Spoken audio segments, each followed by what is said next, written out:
Hello, everybody, and welcome back to a very special episode of Describe Your Kill.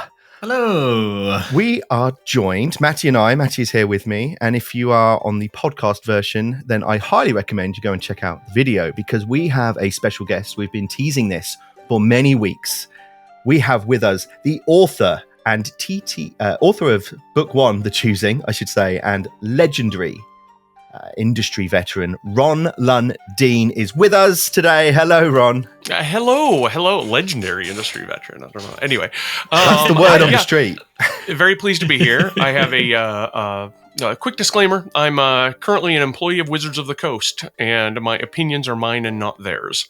So with that out of the way, thank you for having me on. This is really great. I'm excited to be here. I'm excited to listen to you guys sort of go through the choosing. Yes. But yeah, my own listening through. I'm most of the way through chapter 2 of the book. Okay. So first of all, we should probably apologize for everything that you've heard and how we've butchered your. No, it's been great. It's been a lot of fun to see the things that I thought might be kind of easy, you know, that you guys struggle with, and some of the things that I thought, oh, this is going to be really tough, and I'm like, wait, what? They're already done? Wait, oh. Yeah. That's probably not your fault, Ron. That's probably ours. Yeah. So before we dig into the meat, if you like, sorry, Matt, I know, proud vegan over there. Famous vegan. Famous vegan. Before we delve into the story of Stolen Fate, maybe you can cast your mind back. Even though I know you've been in the industry for quite some time, at least based on your wiki page. Maybe you can give us a brief history of Ron Lundeen and how you got into Paizo and that kind of thing. Oh, I'd be happy to. So I'm a lawyer by training. Went to law school and had several years as a corporate attorney. But the entire time, ever since I was a little kid, I'd play role-playing games all the way up through college, even in law school. I was a little late to one of my law school exams because I was hurrying back from a gaming convention that I had to go to. But anyway, so all throughout my career as an attorney, I was doing some freelance work on the side for different companies. And I really got into Pathfinder First Edition and wanted to do some writing for them. And at the time, they did an open call for their organized play program. And I submitted to that. And my idea was, hey, there's the organized play adventure that had come out that I wanted to do a sequel to. And so they thought, well, that was kind of interesting. And so it gave me a shot to do that. And so my first writing for Paizo was an organized play adventure. Okay. What year was that, Ron? Can you remember? Oh, man, that would have been in I think it was year 1 or year 2 of the first year of Pathfinder. Oh, gosh. Wow. Okay. Something like 10 years ago. Yep. Mm-hmm. Right around there. And then I just, kind of went up through the ranks. Through the good sort of experience that they provide of writing more organized play scenarios and then writing stuff for, player rules for the player companion line. And then ultimately the first adventure path that I wrote, adventure path volume that I wrote was for the Iron Gods adventure path. Okay. And at the time, even though I lived in Chicago and it was kind of easy for me to get to Gen Con, I had one really busy Gen Con happened to fall on a really busy weekend, and I had a lot going on. I wasn't going to make it down to Gen Con. But like the day before Gen Con started, or I think Gen Con was actually going on, so it was a Thursday or Friday, I heard from Mark Moreland, who had been my contact at Paizo, saying, oh, if I've suggested to James Jacobs, maybe you'd be able to write an Adventure Path volume. If you're here at Gen Con, why don't you set a time to meet with him? And I'm like, oh, well, I'm not going to say I'm not at. How about Sunday, right? So I drove down on Sunday just long enough to meet with James Jacobs to talk about how he wanted to bring me in Iron Gods, and then drove right home. Wow. So it was a very productive discussion because it started my whole Adventure Path career something like 8 years ago now, and that was a ton of fun. And then I did when I started to do a lot more writing. One of the things that they thought they could use is somebody who, let me back up to explain the process. So a developer at Paizo sets the outline for what they want the project to be, and then they send that outline to a freelancer, one or more freelancers to write. And then they take the text that comes back in and kind of make sure that if it's multiple freelancers, it's all the same voice or whatever, that the plot threads all match together, that it's not duplicating things. And then it goes into, art, edit, layout, and all this stuff to become a real book. Okay. So I had done a lot of work with a lot of different developers at Paizo. And at the time, they were getting a little bit overwhelmed. And they said, hey, for the first time ever, we're interested in bringing on somebody not as a freelance writer, but as a freelance developer. Ron, do you think you could take other people's text that they wrote and bring it up to Paizo standards? Okay. And so I did that for a couple of organized play programs, a couple of Player's Companion volumes. They decided ultimately that wasn't a great permanent solution. Okay. And so they said, well, they didn't need me to do it anymore. But then they'd gotten enough sort of space to hire an actual developer full time. And so I put in my bid for that. And they hired me. So what I did was I took being full-time attorney and part-time gaming, and I just flipped it, right? So I'm still an attorney. I still practice, but I don't do it very often, right? A few hours a week at most. And what sort of law do you practice? I do. Oh boy! If you want excitement on your stream, this is the wrong question. But I will Here we go, everybody. I am a transactional attorney, so I do a lot of contracts and regulations, primarily in the health law industry. So I worked for Walgreens for several years. So it was a pharmacy. The merger with Boots happened when I was working there. Yeah, so a lot of surgery centers, and I've even represented the occasional hospital. How about that for thrilling? Anyway. Hang on, Ron. Everybody calm down. If you were a character, though, you would actually have law. That would be one of your... Well, let me jump ahead a little bit to Pathfinder Second Edition. When I worked at Paizo, on my first day, Eric Mona was like, oh, hey, we got to tell you, it hasn't been announced yet, but we're doing a Pathfinder Second Edition. And so even though I was working on the Adventure Path line for First Edition, when I was a developer there, I was at least kind of watching the development of Second Edition go on. And one of the things that showed up in the core rulebook there, in the backgrounds, right, the stuff that you can be, one of them was barrister as a background. And the barrister got deception. They got training in deception and some sort of deception related feat. And I went to one of the designers. I'm like, hey, as a lawyer, right? We don't, it's a sort of, bad, it's a bad precedent to think that we all lie to people. In fact, because we have to make arguments in front of judges and we have to do it in our writing, really diplomacy is probably the better skill. And because we have to sometimes represent a jury, or represent a client in front of a jury, something like a group diplomacy skill is probably the better feat for that. Okay. And so the designer, Mark Seifer, was like, all right, well, let's think about that. And he came back over and he's like, okay, that's a good idea. And we're going to change that. Right. So that's my mark on the Pathfinder Second Edition rules. Okay. And then he came back later and he's like, did you just do that to me? Did you just use your diplomacy in order to make me switch a skill? You lawyered him. Or did you use deception to trick me into changing the skill? I'm like, look, I'm not saying one way or the other. Either way, I got what I wanted out of that. So fantastic. So legal lore, for sure. What is the difference between you said a developer? What's your understanding of that word in the game sense of Paizo? A developer versus a writer or... Oh, developer is short for development editor. They're a person who is not quite so interested in making sure that all the commas are in the right place and so on, but they are making sure that the narrative of the world and the vision of the world is consistent throughout. So if you have somebody who is writing something that takes place in somebody that's taking place in Absalom, right? They're the ones who make sure that the references to the different city neighborhoods are right, and that people don't mean, something to the north when they mean the west, things like that.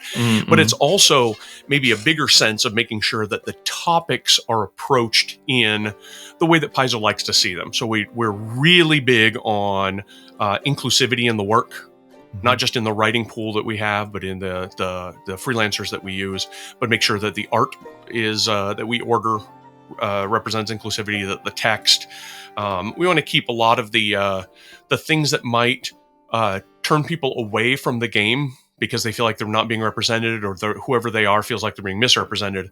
We want to fix that right from the beginning. So that's part of what development editors, shorthand developers, do. Fantastic. And obviously, you transitioned now away from Paizo, and you are now at Wizards of the Coast. I am. What led to that decision? You mind talking about that? And are you doing a similar role there with them guys over there?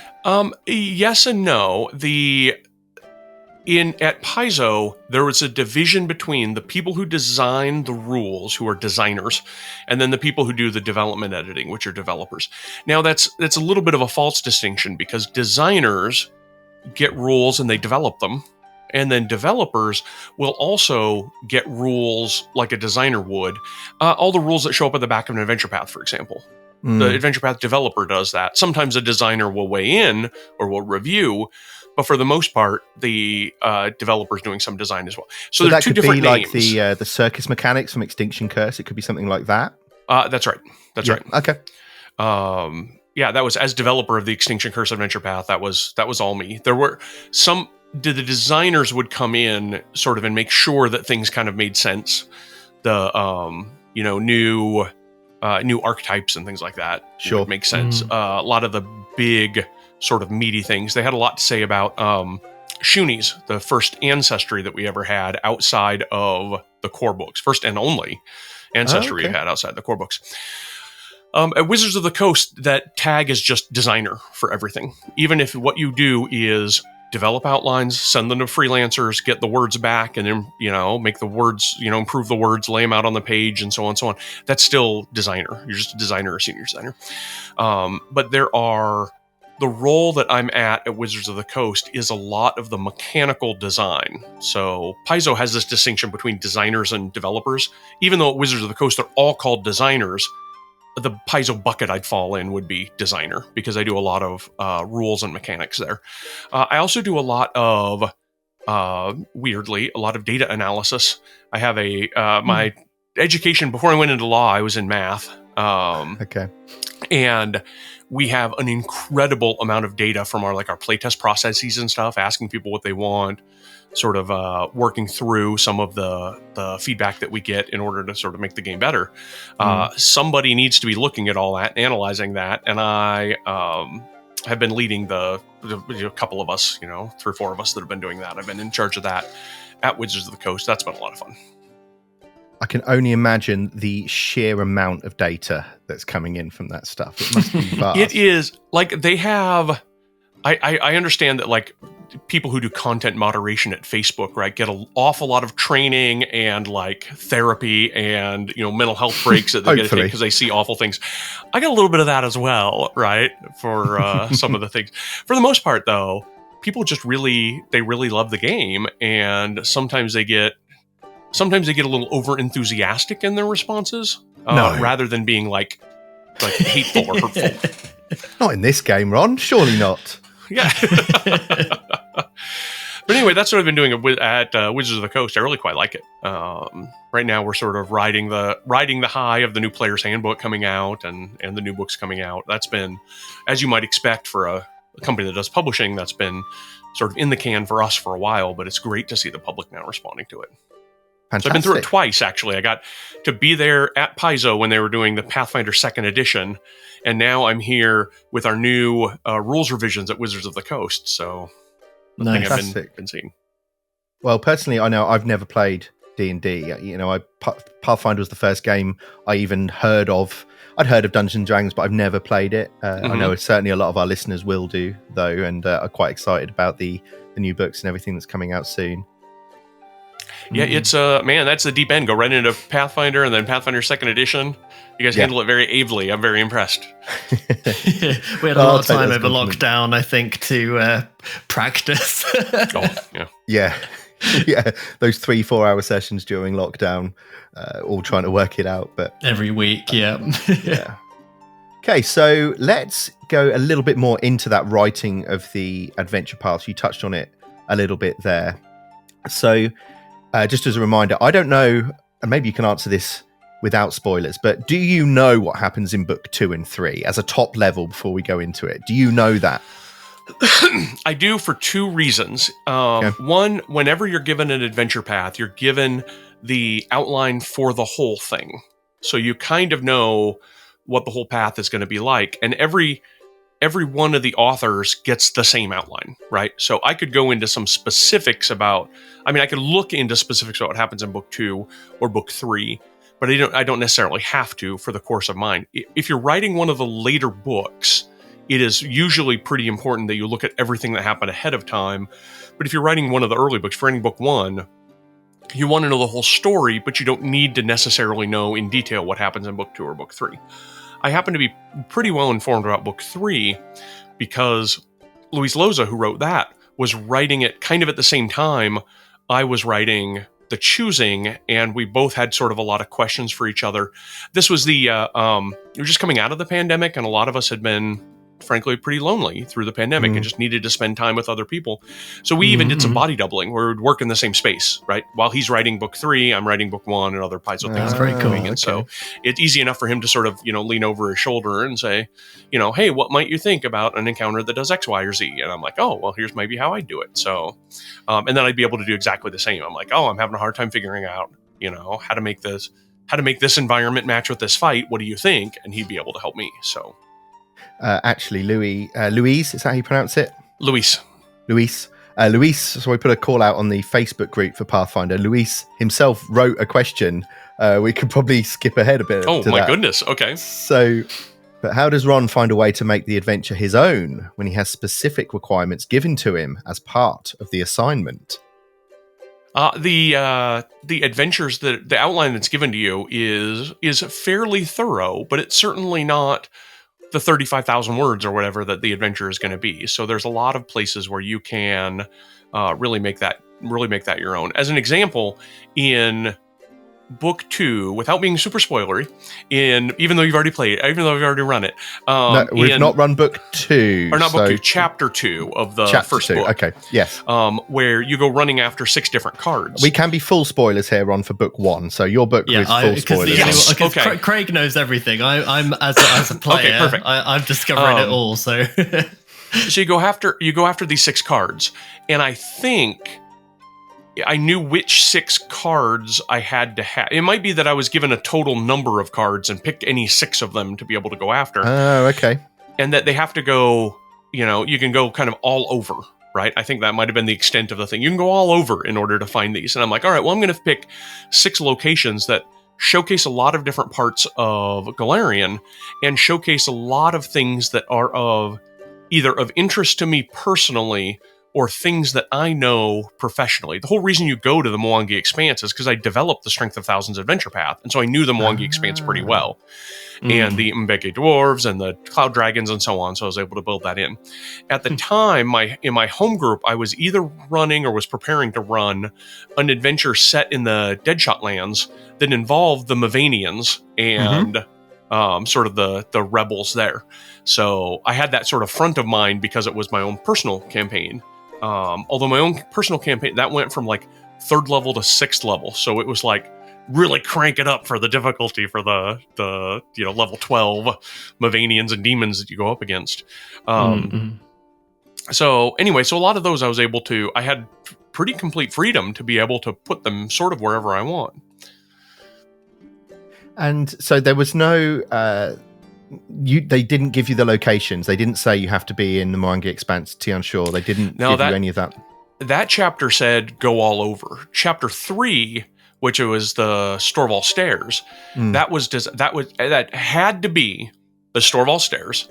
I was given an old organized play adventure called King of the Storval Stairs, which had a map of the area in order to sort of fill out. And then I was told for the course of the thing who the overall villains were going to be, that they were 2 characters who had been pulled from past organized play adventures. Now, I'm aware that the organized play is significant, but it's not the entirety of the play group, right? All the people that play the adventure paths.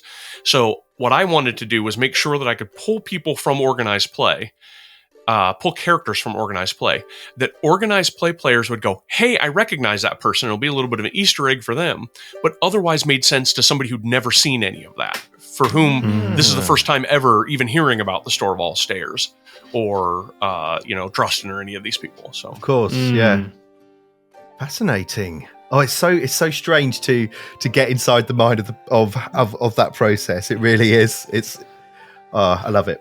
Yeah. Oh, and as another example, in the chapter 1, where you kind of go all over the city of Absalom, the Grand Bazaar was a book that had just come out, and so all the different shops that are in there, either had just been released just before when I was writing the choosing, or was about to be released, and because I worked in the company, I was able to see sort of the pre-press documents. And so what I did is I picked locations from the Grand Bazaar that I thought would be kind of cool, without realizing that one of the locations that I'd picked had been written by and was like a real favorite of. It was the Tattooist, one of the lead editors. And so when they saw, that's my thing, I just wrote it, and now it's part of this adventure, right? They were pretty excited about that. That was a fun coincidence, fun accident to go through. But it was not. And I don't think that where you start was specified either. And so I decided that if there's anything a bunch of gamers are going to know, it's a game shop. So why not start this where you're in a game shop? So yes, fascinating. Very cool. So Ron, just mentioning chapter 1 as well, because there was the whole mechanic about the influence system. Now, was that something that you were asked to include, or is it something that you thought, okay, in order to kind of pursue the leads and build up the mystery, that the influence system kind of fitted naturally, and you selected that? How did that kind of originate? I don't remember if it was in the outline specifically to say use the influence subsystem, but because my developer, it was right there, right, is just part of the company, we were able to chat kind of a lot, and he said at some sort, I believe he said in some sort of side conversation, it's like, oh, the influence subsystem is going to work really well for this, please, use that. And I think that the influence and infiltration subsystems work really well in short pieces, I've learned. And the writing for the choosing has led me to realize they probably don't work as well, I think, for like longer, like an entire chapter of influence, or an entire chapter of infiltration, things like that. We use the victory points in different types all over. Yes. And infiltration is one of these. But I think that I probably, looking back on it, I think that it probably doesn't, trying to run influence with multiple people across the market at a bunch of different times, with time gaps in between, probably results in more of a frenetic kind of play where you feel like you got to jump back and forth rather than really kind of pick a person and kind of get to know them, sway them. Certainly I want something that's easier than just make a diplomacy check. There you go. Yes. Now here's all your information. But I think that the level of complexity is probably too high in the complicated influence system that came out, too low for a simple diplomacy check, and maybe someplace in the middle there might be a little better way to do that. I think that will a lot of that will really come down to the group as well. I think luckily got players who want to engage with those NPCs, and luckily those NPCs, as you say, there was more information about Arhan and Erikanesh and Clem in the Grand Bazaar book, which really helped add some color to their stories. But I think that would come down to the group. If you've got groups who don't maybe want to engage in the role play side of it so much, that influence system probably becomes really challenging, I can imagine. Or it just turns into a series of, I talk to them for 3 hours and make a diplomacy check, Right. Well, and then a lot of it has to do with our role as the role of a writer is to put out the hooks that tables can decide that they want to run with or not. That is to say, maybe like you guys kind of went nuts with Erikanesh, right? That seemed like kind of your favorite of the characters. How could you tell? Yeah, and it was. I mean, and it ought to be. I mean, that's my job, is to say, all right, well, you got Arkan, you got Erikanesh, you got Clem. Whichever ones the table decides to run with is the one the table decides to run with, and making it so he had get to all three might be a little bit out of some tables' experience, right? Some tables might be like, well, we really like Clem and that's it. And were there other people? Sure, whatever. But we really like the, running the obstacle course and all that.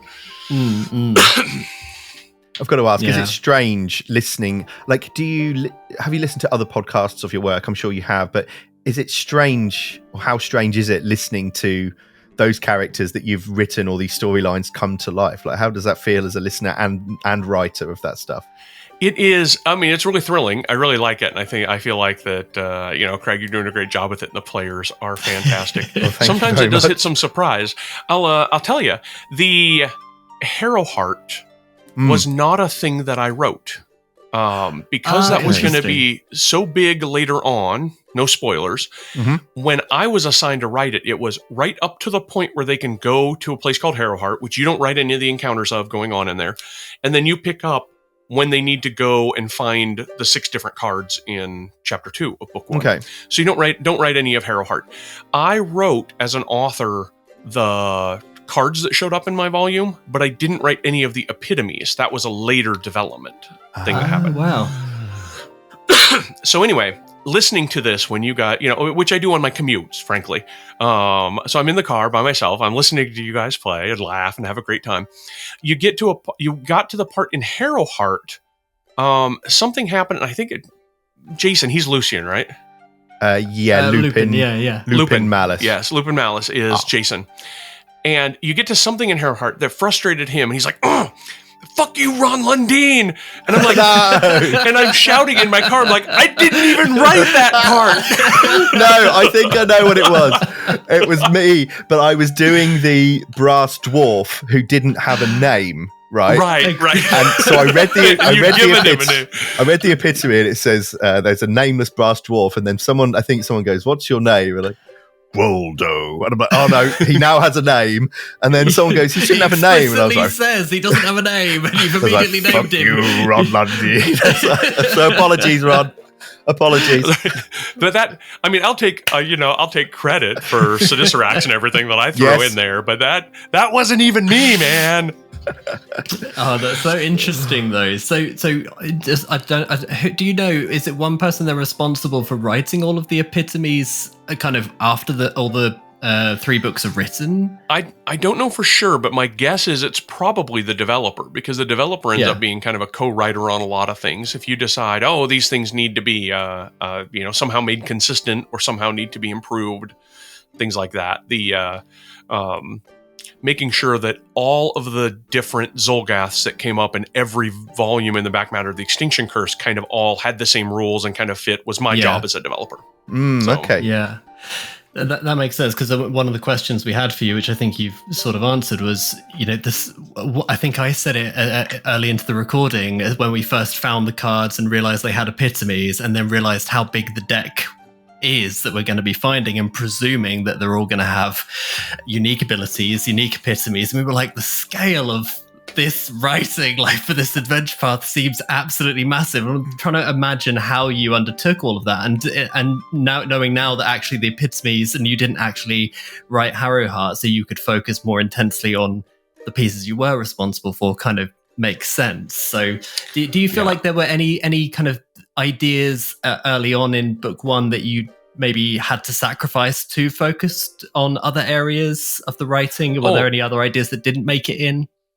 Yeah, that's the writer's job is sacrificing on the altar of word count. Stuff that you may need, you may feel like were kind of important to you, but didn't get in.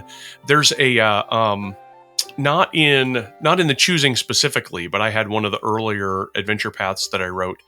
I had a scene where a Medusa, where the players come in to an area, like all the statuary of people in all these different poses that are reenacting like some sort of like trashy romance novel, right? Okay. And it turns out that there's a Medusa who's trying to lure people in disguise to get them to take one of these poses and then petrify them. I thought that was awesome. My developer also thought it was awesome, but couldn't fit into the book, and so ended up cutting it. And she told me, I love that scene, that encounter with the Medusa, but I had to cut it. And then the very next adventure path I wrote for her, I'm like, I'm putting the Medusa thing back in, by the way. Now, I'm going to make sure I've got space to put that Medusa encounter back in.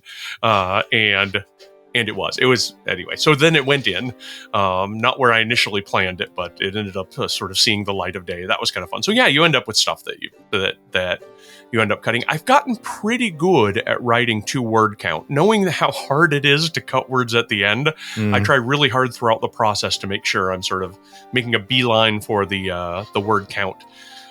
Because that is almost always a very hard number. It's how many words are going to fit on a page minus the art, how many pages are there going to be. That's all known ahead of time. And so part of a developer's job, part of a writer's job is to hit the word count, and then part of a developer's job is to make sure the word count ends up fitting on the page. And James Jacobs did a great job with all that. I think that the epitomes, when you talk about all the different cards, I think that each of us writers had a third of the deck that we wrote all the abilities of the cards, and then James Jacobs, in developing Harrowheart, did all of the epitomes for all of them, which if you add up is just kind of a whole lot of extra stuff that it's James huge, Jacobs yeah. A good follow-up then to that one is a question that we've had is around the balancing of that, because these cards are powerful. All right, it's a higher level AP, so we're starting at 11th level. These cards are really quite powerful. A lot of the abilities are maybe once a day, but I can imagine by the end of looking ahead, book 2, there's going to be a lot of these things floating around. And is it your job to balance those abilities against things like loot? So specifically that, because they're so valuable yet without gold value, is that something that you have to balance accordingly? We do, but Pathfinder Second Edition has some great tools for that. The actual balancing of magic items is something that, as soon as you've got a magic item's level and you can benchmark it against other magic items of that type, you know exactly what kind of item bonus is too big or too small, or what sort of spell level equivalent is too high or too low. It's a very sort of rigorous, regimented system that makes writing for it really easy in aspects that are mechanical.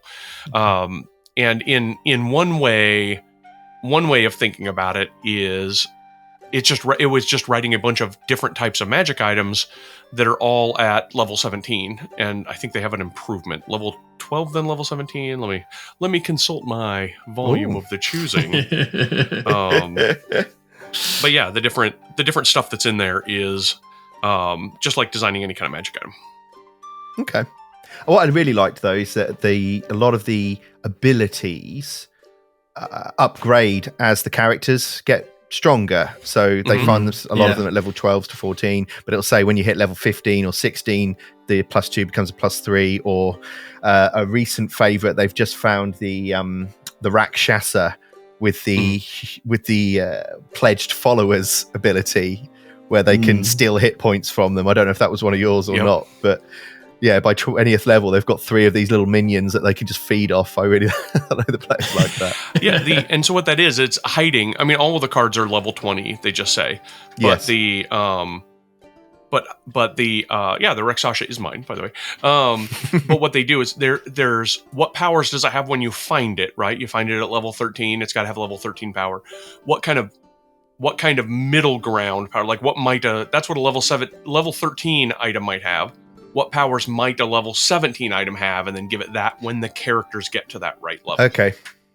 Interesting. So this is also scalable in theory. It's scalable the other direction. And one thing that I've heard about this adventure path is this feels a little bit compressed, and couldn't this have been a 1st through 20th level adventure path? I mean, sure, right? Anything could. But then when you got a card at 1st level, you would need to know what it does at 1st level versus maybe when you got to be 7th versus when you got to be 14th versus when you got to be 7th. You can see kind of it. I mean, there's design work behind it, but you can see that all of your cards might grow with you. And then the limiting factor is the hand of cards. Is that spoilery? Do they have hands yet? Yeah, no, that's all part of it. Yeah, so they know that it's maximum 5 cards, each is an invested item, and we're just coming into that issue now because we've got 18 across the party, so there's not quite enough for everyone to have more than 5 each. But obviously that's coming, and mechanically, that's one of the few times you probably see, Ron. I don't know if you... I've got my gorgeous... fancy. Harrow deck, not tarot cards. But one of the things I miss about physical play is that I would love to be able to be around the table and hand these out as the players got them, if you know what I mean. Yeah, that's one of the online. One of the things that we didn't have time to do, but I wanted that in Extinction Curse, where each of the acts that you find is a card, and you hand to somebody, and it's like a postery thing to say, you now can put this person into your circus. There was such lovely artwork for all those circus acts. Yeah, because Craig was just about to say that was the first AP that we kind of came together and learned to play the game on before we started recording, and that was what kept us sustained all through lockdown, was devising these ridiculous circus acts for our characters and going off and finding the Shuni grave digger and all of that. It was great. Yeah, really, really good. Booraloo, the Shuni Gravedigger, was an absolute fan favourite. Yeah, we loved him. Oh god. So this is something I'm super keen on, Ron, is to understand about play testing. You've mentioned it briefly from Wizard's side, so I'm really keen to know: do the APs get play tested, and how often, and does anything change as a result? That's kind of a question I'm really keen to understand. No, I mean, to be honest, do they get play tested? Not usually. Sometimes there is. Excuse me. Sometimes if they do, it's up to the author to play test it. And some authors like to run through maybe partial play tests or things like that. Something that I will do from time to time is if an encounter seems like it might be a little bit tricky and maybe a little too tough, and it's actually kind of hard in Pathfinder Second Edition to skew encounters really too hard or too low because of the rigorous math, right? I found it to be much more often a worry in Pathfinder First Edition than Pathfinder Second. But even in Pathfinder Second, sometimes I will take my own players in whatever campaign we're in and say, hey, quick timeout. Next session is going to be a fight with, level up your characters 3 more levels, right? And then we're going to run a fight, and that's all we're going to do to see how it works.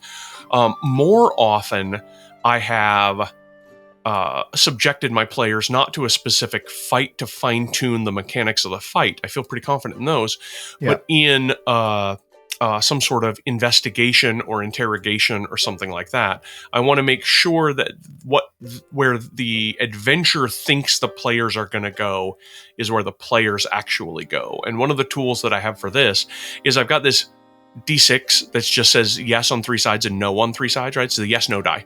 And so I will sometimes we'll play and it'll just be the yes, no die instead of any other mechanics, right? So here's what you talk to a person, we do a lot of role playing, and it's like, oh, and this is where this person jumps you. Okay, you get jumped by this demon, right? Does a demon attacks you? Does it hit you? Roll the dice. Yes, it does hit you. Does it kill you? Roll the dice. Oh no, I guess it doesn't kill you. All right, well, I fight back against the demon. I don't know, do you hit it? Yes. Do you kill it? Yes. Okay, demon's dead. Let's move on. So totally shortcut all of the actual mechanics of the fights and the like. And then even some of the DCs, like, oh, we want to convince this person to tell us what they know. Do you? Roll. No. Okay, well then, not getting that information, what do you need? Because a lot of the DCs are set so that they are probably more likely than half to succeed, but there is a chance of failure. And so I want to make sure when I'm doing my testing, I'm seeing what happens if you thread through when they're just sort of half yes, half no. What do they get to? So that yes, no die has been pretty helpful in some of the playtests I've subjected my home groups to. Fantastic. Interesting. What a useful tip. Yes, very useful tip. I can see, obviously, you've got lots of credits with various books from Paizo. I saw, like, for example, credited in Bestiary 3 and some other source books. You've probably touched on it a little bit, but maybe in that one specifically, what does that credit entail? Does that mean you've created a specific monster, or are you reviewing the monsters that are in there? So where would something like that fall for you? No, if you're looking at the credits, the developer is the person who's done all of the sort of work and pulling everything together, and it's the authors, I think is what they say. That means you are writing, author or writing, that you've written stuff for. what happened in a lot of bestiary books, Alien Archive books for Starfinder and things like that, the Bestiary 3, I tell you, is that it kind of, whoever the developer was, in that case, I think it was James Jacobs, kind of sends out sort of an internal call to the people at Paizo and says, hey, here's a list of all the monsters that we're planning on doing. Tell me if you want to write any of these, right? To give everybody a fair shot, maybe nobody gets more than 8 of the monsters. And when Bestiary 3 came out, I think that was Liz Liddell was leading that. Liz Liddell, Mark Cypher, I'm not sure. Anyway, when that call came out, rather than look at all the different monsters and, fight with my peers, I said, I want whichever 2 monsters nobody wants. Give me those. And I don't remember what the second one was, but one of them was the Cobble Swarm, basically an animated swarm of rocks. Okay. That attacks you. It's a 2 variants. There's like a little variant, which is just like a bunch of rocks on the road attack you. That's like level 2, and then there's the like an animated earth rock slide, Stroma, which was in that's Night like of the Grey 18. Death. Yes, which we also ran, but they never actually went to fight that creature. But yeah, I was looking forward to using that one. Well, the reason that was in there is because when I wrote Night of the Grey Death, I knew that was a creature of the right level, and I sort of wrote it to be able to, you write to what you know. I'm like, there's a creature I know. Anyway, so that's how I ended up with some of the most enjoyable writing assignments I've had have been, look, there's a bunch of stuff in this book, just give me what people don't want, right? That's how I got to write the Star Metal Ooze for one of the Starfinder our Alien Archives. It ended up being a ton of fun. The stuff for Bestiary 3 ended up being a ton of fun. Sometimes the best answer is, just get. I will make myself enjoy whatever other people don't want to enjoy, and then I have a really good time. I must admit, I'd forgotten you'd written Night of the Grey Death, Ron, and we played that completely from start to finish with Kimone, who plays Wilhelm in the show. That was our testing ground for him to see if we got on well together. So he obviously built this level 17 wrestler lizard folk that pretty much one shot the Conqueror worm right at the end. It just came up and grabbed it. Ridiculous. And you imposed a rule as well that he wasn't allowed to be mechanically large. You're like, I'm not having a giant large lizard walking through the streets. I'm not doing that. He can already wrestle. I'm not doing that. Yeah, that's just one of my pet peeves. No summoners, no Eidolons, no animal companions. Nothing fun. Too much work. Every time you'll hear it every time the slow spell comes out. Stupid spell. I hate the slow spell so much. Yeah. That was the I've got a couple different groups that I play in, and one of them is run by one of my longtime friends, who is from Germany and still has a German accent, even though he lives in the U.S., and is he's really the guy that understands all the rules for stuff. So I hear Kimone come in with his German accent correcting somebody else in the rules. I'm like, oh, that's just like my friend Sebastian. That was going to be one of our questions, actually, is do you get much time to play, and have you ever played or run one of your own adventure paths with friends? I don't. Yes, I have. I get a ton of time to play. Like right now, I am running Dungeons and Dragons and Strength of Thousands. Running the Strength of Thousands AP. We're about halfway through. And I'm playing Fists of the Ruby Phoenix, Starfinder Second Edition playtest, a game called Torg Eternity, another game called 13th Age, I think there's one I'm missing. Anyway, I get to play a lot. I'm very fortunate to be able to play a lot with a lot of people. About 75% of them about 75% of my games are in person, and some of them are nice. online. And only one of them do we record and podcast. So, give a shout out to the podcast, Ron. It is Intrepid Heroes. It's on the No Direction Network. Yes. Yeah, we did the entirety of Dawn of Flame for Starfinder, and then the Devastation arc at the end of Dawn of Flame to get us to 20th level. And we've recently done Scum and Villainy. We did like a mini campaign where instead of being intrepid heroes, we're intrepid scoundrels. It's sort of a Star Wars game. And then we're going to be recording the game we played with the new Starfinder Second Edition playtest rules. So fantastic. That'll be a lot of fun. But anyway, there were two parts of that question. One, do I get to play? Oh, have I played anything that I've written? Yes. One of I played the Horizons of the Vast. Most recently, I played Horizons of the Vast, and I wrote the first adventure for Horizons of the Vast. And as I admitted earlier on when we were talking, you get the entire story, the entire arc, but if you're writing one of the first volumes, you kind of don't pay attention to everything that happens after you're one, right? Sure. So for Horizons of the Vast, I read the whole thing back when I wrote it, and then wrote volume 1, and then kind of, put it in the back of my mind. It was, a couple years after I wrote it before we actually went to play. And so my character in that was a precog who has seen horrible visions of the future. And the horrible visions of the future were sort of vague things that I remembered from the outline.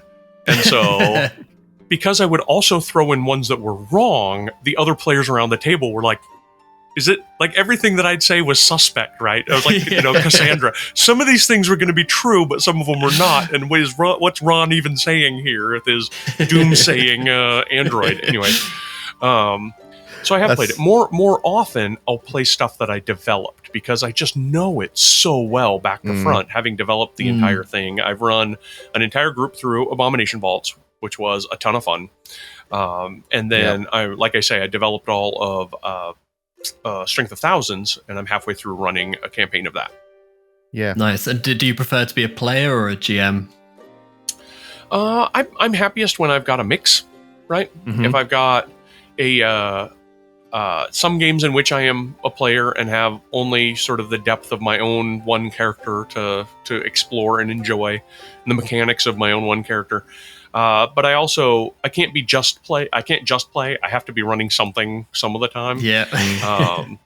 And that's been the case particularly with Strength of Thousands, because a lot of my players, they're fun, but they don't sort of like interlock all the rules together. They're not really min-maxy rules crunchy people. Some of them are. Most of my players are not. And so being able to be kind of the puppeteer behind the screen, right? I can sort of adjust things to be easier if they kind of just don't feel like interfacing with the complexities, right? If they don't push really hard on making sure that they've debuffed the enemies so that the frontline fighter types can hit them, maybe that AC goes a little bit down, right, behind the screen, just so they can kind of get through it. Or if they feel like they've got a real upper hand on stuff, maybe this will save's a little bit higher than it says. I feel like I've got enough ability to kind of flex that. I prefer the second part of what you just said there, Ron. So I'd like my players to remember that. Push the saves up, AC up. I did have a question about Ron said it's okay. That's right. So a small spoiler for you, Ron, coming into, if you do continue listening, is the team did decide to go and pay a visit to the McCrady in Chapter 3. Oh, the one that pops out of the wall. Yes. The McCrady is just, it's such a cool monster.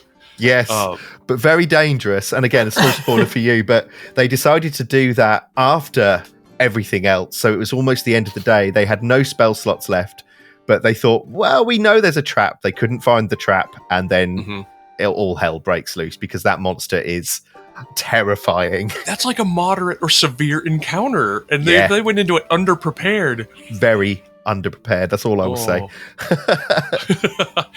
And if you don't have ways of boost or whatever, didn't you make a save to avoid having your head ripped off or whatever? That was, oh boy. the pull apart or tear apart ability. We'll save that one, but okay, I'll get there. You'll enjoy that part when it gets there. It's certainly a tense moment. So if someone was going to start Stolen Fate now, if they were starting either as a player or GM, maybe specifically, would you have any advice for them if they were thinking about Stolen Fate or anything now that you've written it, handed it off, listened to a bit, maybe played a bit? Was there any advice that you would have for people sort of wanting to tackle Stolen Fate for the first time?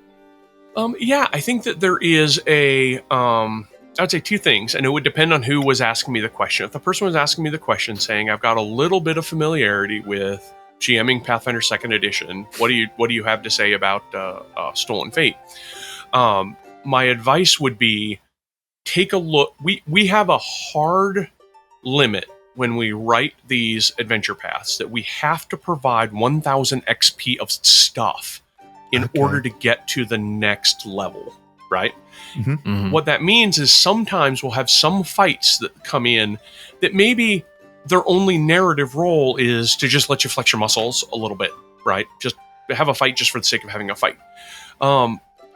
Read through and note those fights where you're like, you know what? This one can just be skipped. It's your own group, You don't need to be giving exactly 1,000 XP to everybody. Sure. You can just have the leveling that you want. And I find that in something like Abomination Vaults, I might not give that piece of advice, because Abomination Vaults is about going into the dungeon and fighting monsters and stuff. But Stolen Fate has so much like story and interplay potential.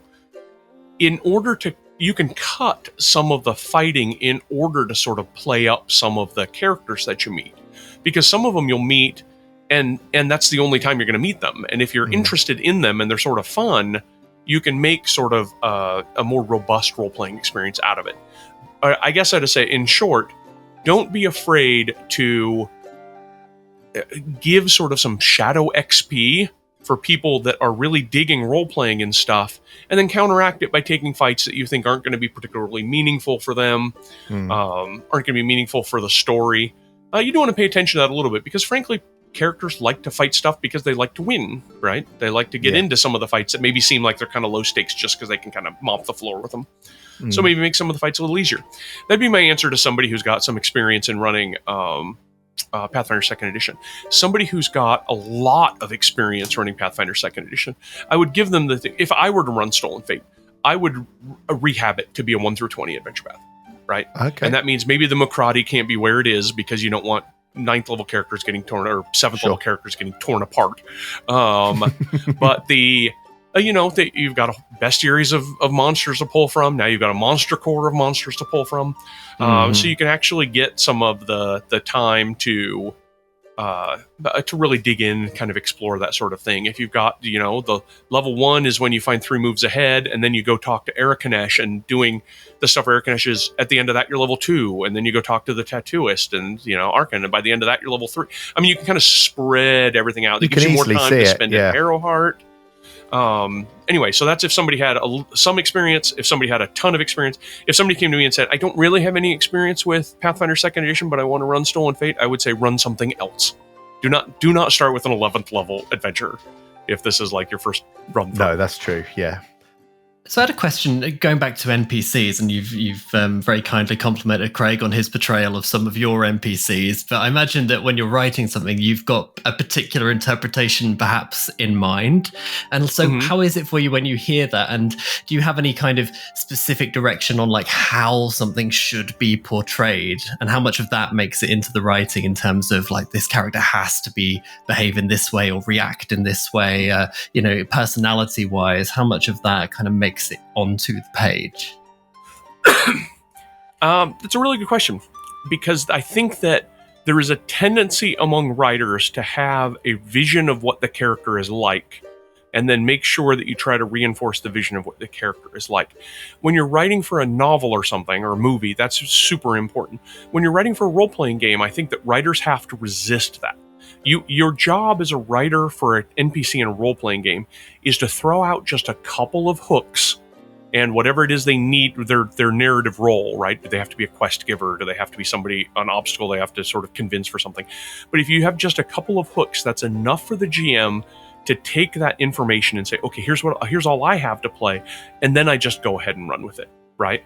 A fine example of this is Balam, who's the priest of Balamdar. Yeah, in the Mwagi expansion. Blake Kenny. Yes, that dwarf. He's a quest giver fundamentally. That's kind of what his role is. He's a worshiper. He's a dwarf worshiper of the god of huge things, right? Which I think is a little bit of a disconnect, but not fun. And the way, Craig, you ran with him as a character is not at all what I pictured. But on that, I didn't picture a lot, because all I wanted to do was give a couple of hooks and see what people did. You can see there's a number of people who might play through that and go, oh, here's this dwarf who is a worshiper of like this huge giant god of mountains and dinosaurs and stuff. And he says, here's this card, but I can't get it. In order to get it, maybe you need to go get this key. And that's kind of all there is to it, right? And people kind of move on. I think one of the things that writers don't like hearing about, but you've got to get over it, is that some of the characters that you put some hooks for just won't land, and people won't interact with them, or they'll call them some dumb name and go ahead and move on. I think that there is my wife was running Council of Thieves, one of the earlier Pathfinder ones.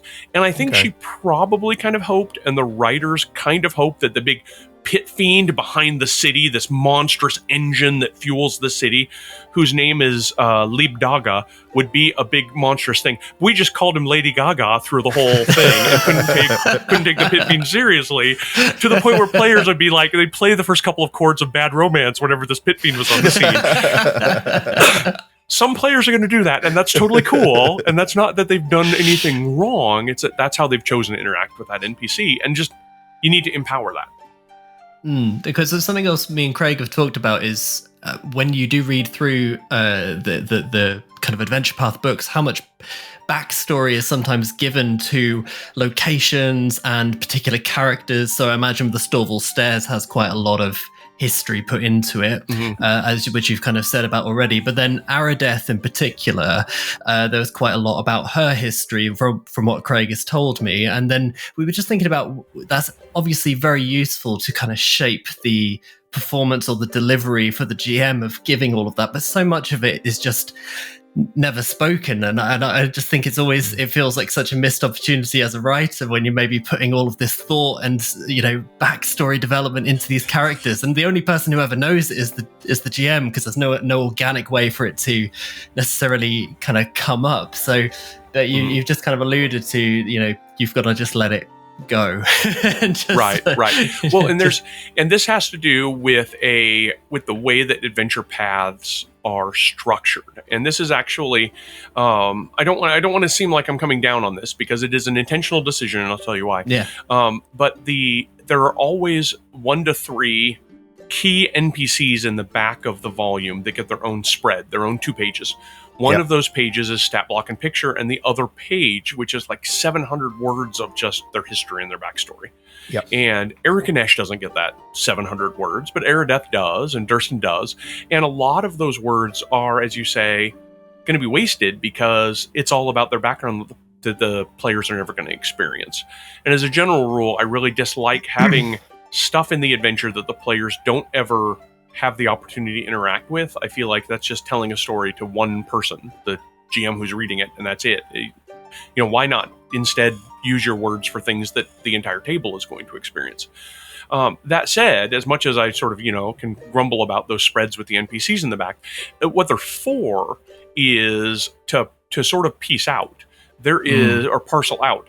There's a lot of good use I've had going to an adventure path that I've never run, open up a 2-page spread in the back and go, oh, here is a character that has a fully fleshed out history and all the stats and a great picture, and I get to use them however I want in some other adventure that I use. And that's a lot more valuable than having just the stats for a mugger, right? Yeah.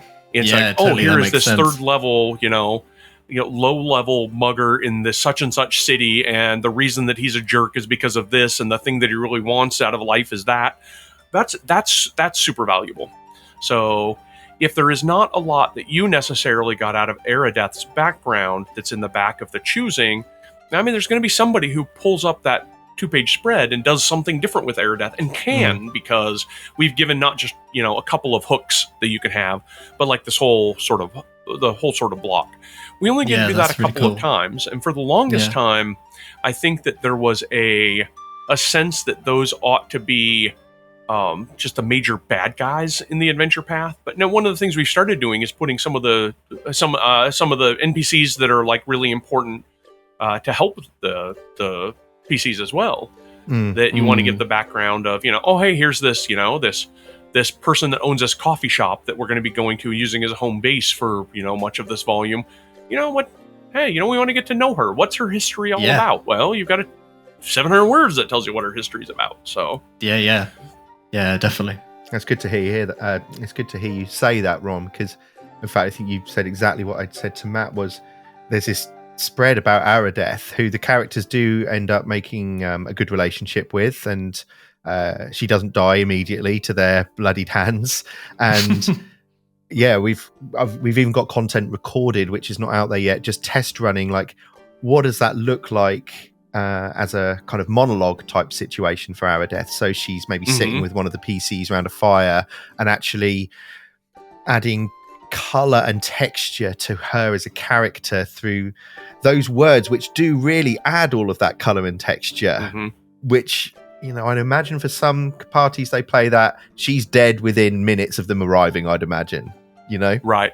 Well, yeah, in some cases, it's just going to be wrong in some cases. For some people's running, maybe what they really needed for the spread was Ndede, that sneaky Popobala that ends up being sort of a mastermind there. Maybe what they needed for the spread was the guy you find when you fight all the abominations when you get the trumpet card, right? Yes. That soldier and his history and what he's done. RC. Whatever, you know. So it's funny that we pick who are going to be likely the people that matter the most. Sure. But every table's different. And so in a lot of tables, it's going to be wrong. You'd wish you'd gotten a whole spread of somebody else, of Erikanesh that instead, right? Yeah. So. Justice for Erikanesh. Yeah. Justice, right. I think we're writing our own story for him. Ron, I don't want to take up too much of your time, but we've got a few listener questions and questions that people have written in. Would it be okay if we just run through a few of those quickly? I got all kinds of time. Okay, fantastic. You've got 6 games to run later, but that's right. No, I have no game tonight to run actually. So I do have work to do, if you can believe that. I've got to, do some writing of some rules, but boring stuff. All right, so we can take the question. So one of our biggest fans, a guy called Jesper, he's got a couple of questions for you. He put, what are the main differences in the process between writing a solo adventure like Duskwalker's Due and co-writing a larger party-based AP like Stolen Fate? Are there any key differences there? Oh, that's fun. I'm glad to hear people, the solo adventures that really resonate with them. I put those up early on in the pandemic, thinking that it was a kind of thing that people could do by themselves if they needed to. One of the things that's really that you have to pay really close attention to when you're doing a solo adventure that you don't have to in an adventure path is, can the enemies just cripple one of the characters, right? Any monster that could petrify somebody, if you're playing a solo adventure and your character gets petrified, you're just done, right? Sure. But it's really tense in an adventure path if somebody gets petrified or if they get knocked unconscious, right? Then people are like, oh, how are we going to get to them? How are we going to help them? And so on. Like characters interacting with other characters who have been incapacitated is a tense part of the game in an adventure path. And you kind of want to lean towards that when you can. In a solo adventure, you have to lean away from it because you don't want to have I guess you could. It'd be just like you get to the and you died end of the choose your own adventure path and you got to start the book over again. But it's a lot less satisfying when it's only a solo character. And then obviously there's the level differences. I think in Duskwalker's Due, I think the character that you play is like level 4 and most of the stuff you come across is only level 1 just because you have to have the balance in mind. But the biggest thing is what are the incapacitation factors, you might say, without necessarily meaning the incapacitation trait, but Yes. Yeah, I've sadly not managed to petrify anyone properly. There was, I think, right at the start of the very first, episode 1, they fight the Rust Demon, the Ferragon. Is that right? The Ferragon. Yeah, that's a callback. The Rust Demon and the Cabal Demon were like first edition Pathfinder monsters that I brought forward. Okay, because the Bone one we fought before, but the Rust Demon, he has that nasty... Is it tetanus? It is a form of the tetanus, isn't it? That they like can the have. infernal tetanus or whatever, yes, which, nearly caught them out, actually. But I remember... we both took some hits from that. Yeah, the party spent extensive resources on going back to Absalom and trying to cure that tetanus because they were so worried about it. And that's stuff you cut, right? When you're like... I love this when, Craig, you jump in and you're like, look, I'm just going to skip the 45 minutes of shopping and healing stuff that they just did. Let's get back to the event. I'm like, thank you. Like, I'm talking to you in my car by myself. Thank you. Oh, good. I'm glad that works. Yeah. It's more for my sanity when I'm editing as well, when there's 45 minutes and I can go, well, this is not... We had in I want to say Devastation. So a high-level Starfinder organized play thing we did. We tried to keep the episodes to about an hour, but we had one starship combat that we couldn't break up in a very easy way that was like 2.5 hours long. And I'm like telling my friend John, I'm like, man, you really got your work cut out for you editing that. He's like, I'm not going to. I'm just going to put it up in its 2.5 hour entirety, and anybody who wants to listen to it can just suffer. In this day and age, you can play podcasts at like 1.25 speed now anyway. That's true. That's impatient people are nowadays. So Jesper also... Go on, Matt. So we've got another question from Jesper, which was, what sort of campaign do you daydream about writing if you had all the creative freedom, time, and budget that you wanted as well? Oh, this is the one. Oh man, I love this. This is the campaign that I'm never going to be able to do that I want to, which is a primeval campaign called Thaw Seekers, where everybody plays either elves or you're associated with elves who are in like this, like live in this verdant primeval valley that is slowly freezing over, and the quest is to try to like help all your people. Quest for the Frozen Flame was able to scratch a little bit of this itch for me, but in my primeval one, it's the monsters are a lot of dinosaurs, and the monsters are all humans. Like the nascent human groups that are together are always universally bad guys because they want to burn stuff down and they want to wreck stuff. And so it wouldn't ever be commercially popular to set a Pathfinder game where you can't play humans because all the humans are necessarily the bad guys, or one that you necessarily have to play sort of, elves or half elves, so some sort of connection. I think people find that to be a little bit too limiting. But that just sort of learning that, the elven history and getting that while these, mammoth riding human barbarians are threatening your people is that's kind of a story I've had in the back of my mind that I wanted to sort of get out for a long time. Very cool. Yeah, I love that. Very cool. So I'd play that, just by the way, if you want to. If you do eventually get to write it, Ron. Send us over. Right. We'll play test off to it Pathfinder Infinite. Oh no. Okay. Live play testing. So Prince Casper asks, does the high starting character level change your approach to designing and writing a book one of an adventure path? We've kind of touched on this a bit, but... Yeah, weirdly, no, because the math kind of takes care of itself. I think this is a story that would work very well if it started at level 1 or started at level 5 or started at, level, 15 or so. Because a lot of the enemies that you face, not all of them, but a lot of the enemies that are sort of behind things are either creatures that by their nature scale up and down, demons and devils or dragons, they scale up or down, you can find them at any level, or most importantly, a lot of the humanoids that you come across, they can be at any level. You could have the Erideth and her whole organization could be low level, mid level, high level, just whatever it is you need. So I think that's a little bit of freedom that Pathfinder Second Edition gives you. That said, there are the types of creatures that only appear at higher levels or only appear at lower levels that you don't see. There's not a lot of common animals that you fight against. Common animals are low level foes. And so you end up fighting with more monstrous creatures. And then you end up with, as we discussed, monstrous creatures that can do stuff like the Macrati that has the terror part. Not super appropriate for a fourth level to go up against a fourth level character. No, probably not. I actually think from a GM's perspective that having now run Night of the Grey Death, and we've run pretty much all levels now. We never finished Extinction Curse. We got stuck at book 4 when the party kind of died out. But GMing high level is actually not that much harder than GMing early level. It's more the players who have to learn more at the high levels because of all the feats and abilities that they have.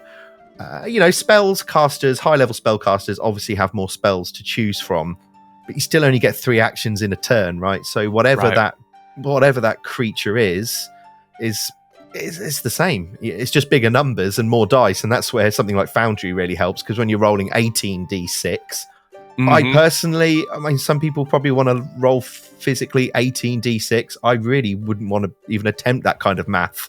Man, you do not want to play Champions or Shadowrun or stuff like that when you put that. Yeah, that's just rolling big fistfuls of d6.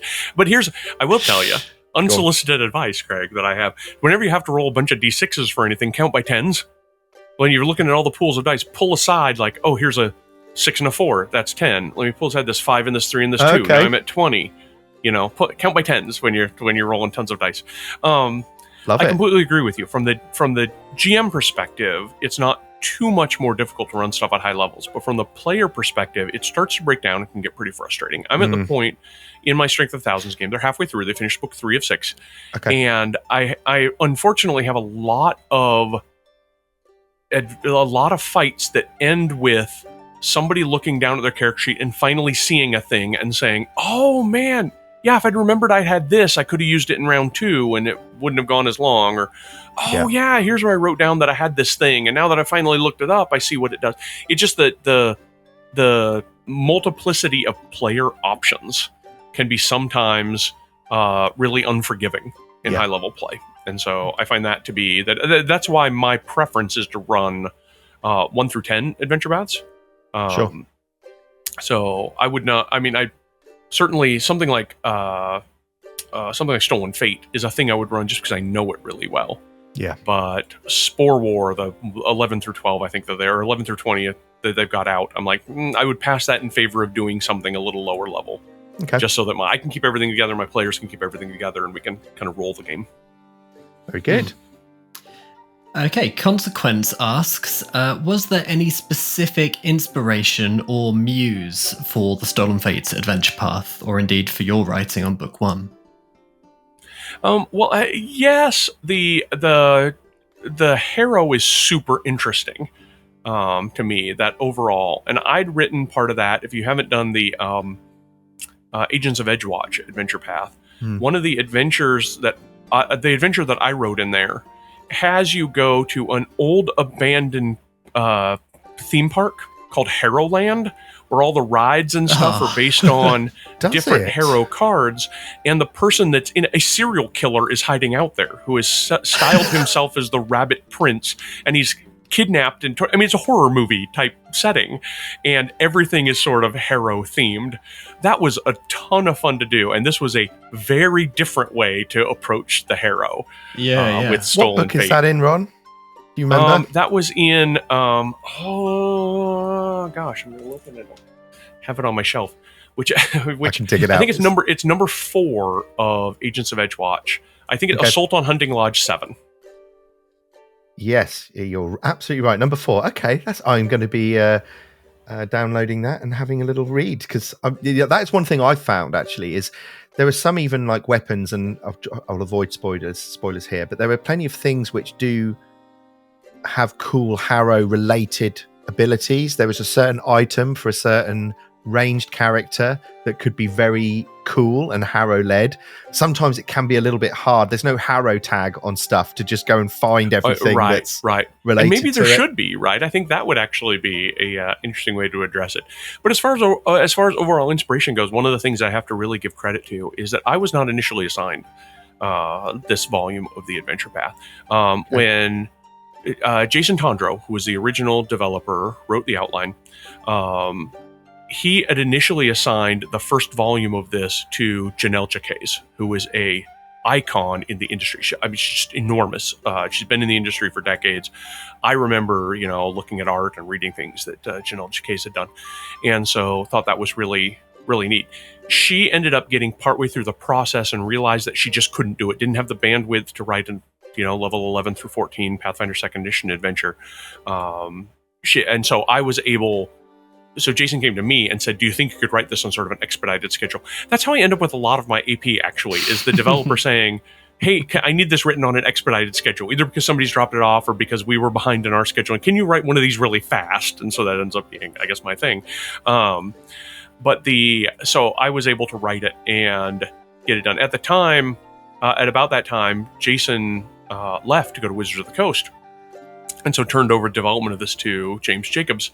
And I had to finish it up really quick because I'd gotten my job offer from Wizards of the Coast, and I couldn't be writing it at the same time I was working at Wizards. I had to finish it up before I went over there. So it was which is fine because that's when it was due anyway. I wasn't extra accelerating it. But when I'd heard that just recently that Janelle Jacques had passed, I'm like, oh, my connection to Janelle Jacques is that that I finished up the adventure that was originally assigned to her, and that's really kind of sweet, I think. So, yeah, nice. Destiny, you might say. Yeah, it is. It's like some sort of destiny.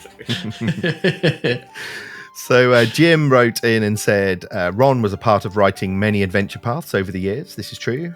What does he think are the pros and cons of having multiple authors writing a story in multiple parts, other than compared to a campaign in a single book similar to 5e? So I wasn't aware that was a thing, but does that make sense to you? It does. It does, because we have books that we do for 5th edition. The Dungeons and Dragons books we do, where it's an entire campaign beginning and end in a single hardcover book. And the misstatement there, I guess the misunderstanding there, is that none of those hardcover books are ever written by just one person. It's Right. always a group effort. It's always multiple. One of the ones that we just came out with, I wrote 2 or 3 of the chapters on, but there was like other writers who wrote other chapters. In that case, the senior designer's job was to pull, like a developer, to kind of make everything sort of fit together, make sure so that we were all turning in things that worked sort of well. It's the exact same thing that a adventure path developer does, is pull the disparate authors together, their products into one cohesive looking story. And I guess the biggest pro to having multiple authors write it is then it can be done, right? Otherwise, if you had one person who was writing all 300,000 words, that's triple the length of a standard novel, right? Yeah. It would take forever to get done. And there are a lot of people struggle to get the words that you need to do one AP volume, right? Much less, 6 of 6 or 3 of 3. It certainly can be done. People that are very prolific have been in the third-party space. They've been very successful about how, here's an entire campaign beginning to end, and I wrote it all myself. I mean, that there are people who can do that kind of thing, but they're very rare. It's hard to get a hold of them in advance enough time that they've got enough time to be able to do it all together.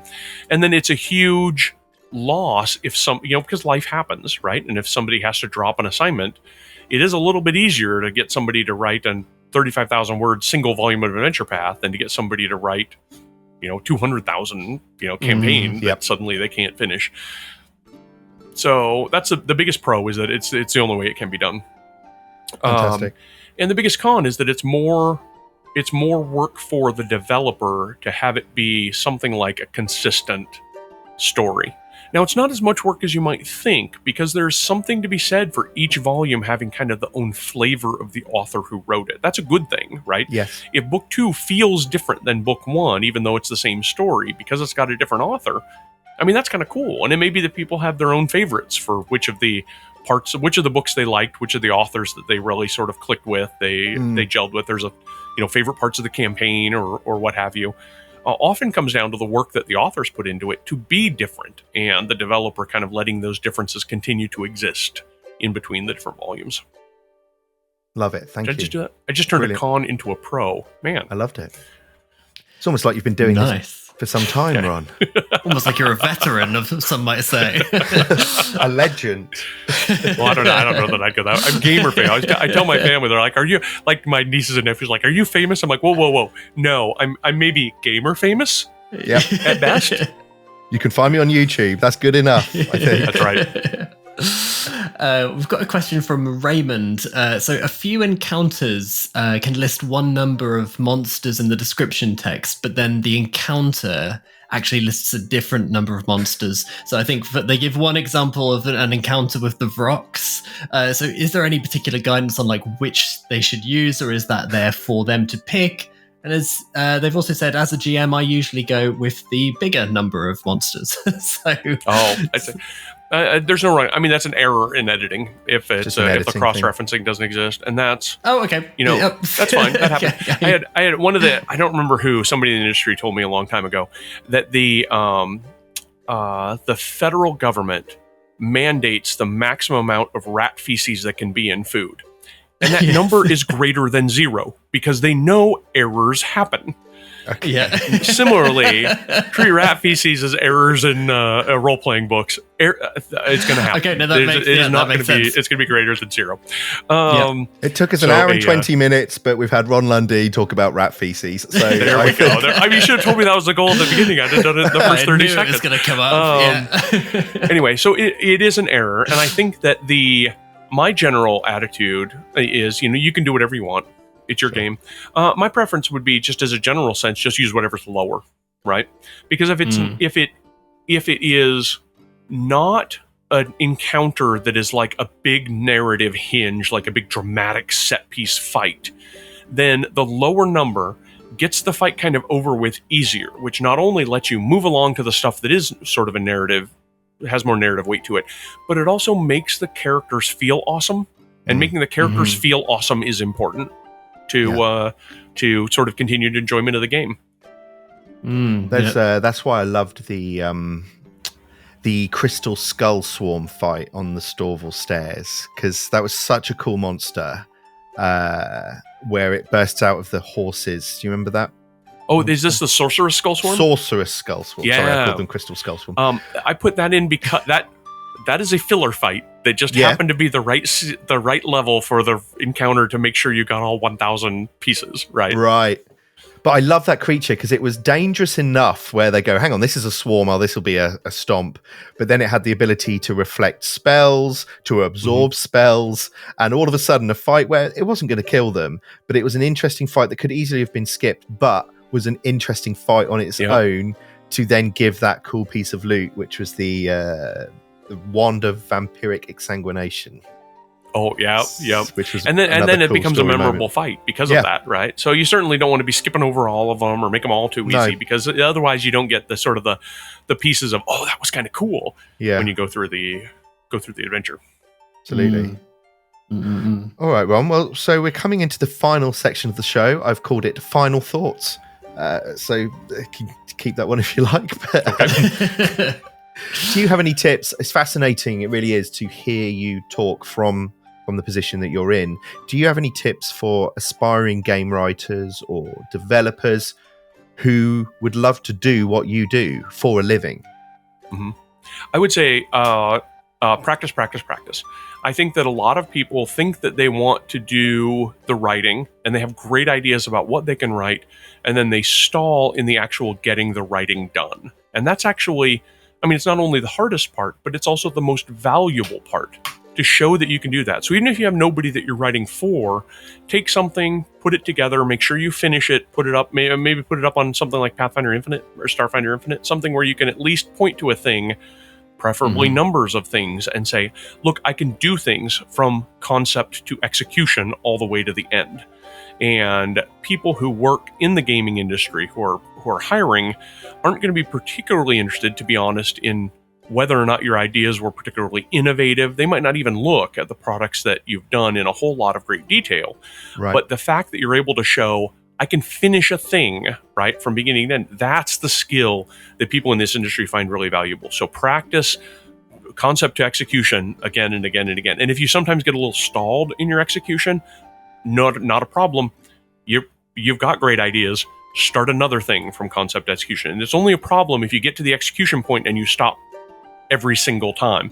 As long as you can push through on at least some of those, you're going to have a portfolio that you build up, and before long you're going to have a sense of what it is you like to write, which game systems you like to write for, which sort of stuff you like to write for, and you can really hone in on working with that company or with those types of materials or with other people in that space. That's very inspiring. Thank you. I think it's just general good life advice. You'll always meet people who say, I'm going to do this thing, or I could do this thing, but it's the ones who actually do the things and get to the end, as you say, where they see the rewards. And it took us 100 and however many minutes to get Craig to say doo-doo on the doo-doo. But Ron, you forget I'm editing it, so that won't be staying in. Yeah, wonderful. Thank you.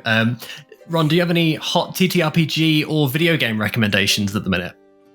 In Baldur's Gate 3, I quit. Of course. People ask me, they're like, how can you write so much stuff? And I'm like, it's because I don't play video games, right? I don't watch a lot of TV. All right, watch some, but I haven't even owned a game console for something like 12 years. I played a friend of mine loaned me his Xbox so I could play Baldur's Gate 3. I said thank you. I gave it back to him, and I went to the store and I bought my own Xbox for the first time in like 12 years, so that I could play more Baldur's Gate 3. And now my kids have come in and they're like, What? First of all, like it's unique in their lives. Like, Dad is playing a video game, on the Xbox. and they watch it. They're like, "Oh, I want to play." Right? So now it's a thing that I can like do with them. So awesome. I'm big into Baldur's Gate 3 right now. What class are you playing? Can you tell us? Right now, Monk. I went through all the way with a beginning to end with a Warlock, and so now I'm trying a Monk because it seems like that will be really hard. And it has proven to be, not only am I playing it on harder difficulty, I'm playing a class that I think is harder to play through, at least what I saw with my Warlock. And there's just so much of the game I haven't even seen yet. So I'm finding it more challenging. I'm saving and then frustratedly reloading more often than I did with my Warlock. Okay. Yes. Well, what a game. I mean, you should go and work for the guys who made the game. Larian Studios did a great job. Yeah. Okay, and Ron, is there anywhere that if people wanted to find out more about you, do you your ongoing work or your projects that you're involved in, do you have any links you want to give a shout out to just for people who I do. Yeah, Run Amok Games, RUNAMOK Games, GAMES.com is where I do a very occasional blogging. It's where I used to put up a lot of products or links to products that I've done. But Run Amok Games is, if it seems a little quiet, it's because one of the requirements of working at Wizards of the Coast is that you not be producing your own stuff, sort of third party or with other people. So I feel like I can occasionally sort of drop in and give sort of blog tips of the like. But for now, as long as I'm with the employer I'm with and the rules are what they are there, I'm not going to have a lot of products to do. But I do kind of point at stuff I've done there, and I feel like my blog has been always really pitched towards people who are trying to get into the industry. So it's stuff from how you correctly draw an angled hallway to what are the terms you might look for in your freelance contract and what they mean. So that is still a place I like to point people. Excellent. And that was runamokgames.com. Yep. We'll put a link in the description of the episode and the video. Okay. Matt, anything from your side, chap? No, just huge thanks, because as a player, it's been such a fun book to play through, and the mystery as it's unfolded has been fantastic, and I can't wait to continue on the adventure that you've kicked off. So thank you very much, and thank you so much for joining us.